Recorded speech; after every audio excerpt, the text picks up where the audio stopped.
Auto కార్మిక సంక్షేమ సంఘ ఎన్నికల ప్రచారం జోరుగా సాగుతోంది. గెలుపే ధ్యేయంగా బొమ్మిడి శ్రీనివాస్ రెడ్డి ప్రచారంలో దూసుకుపోతున్నారు.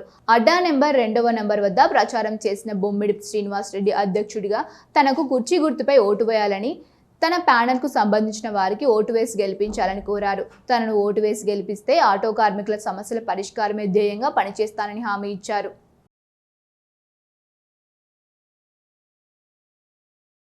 ఈరోజు 2 అడ్డా మీద ఆటో యూనియన్ ఎలక్షన్లో ప్రచారంలో భాగంగా 2వ నెంబర్ అడ్డా మీదకి రావడం జరిగింది.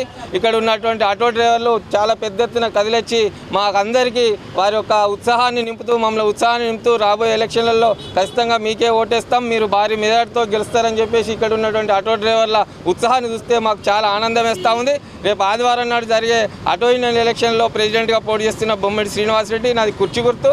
అలాగే నా టీంలో జనరల్ సెక్రటరీగా పోటీ చేస్తున్నటువంటి రామ్ గోపాల్ రెడ్డిది ఇస్త్రీపెట్టె గుర్తు. అదేవిధంగా కోశాధికారిగా నీతిగా నిజాయితీగా రేపు యూనియన్కు లెక్కలు చెప్పే విధంగా ఒక అభ్యర్థిని తీసుకొస్తా ఉన్నాం. ఆ అభ్యర్థికి 2 ఆకుల గుర్తు సిహెచ్ నాగభూషణం.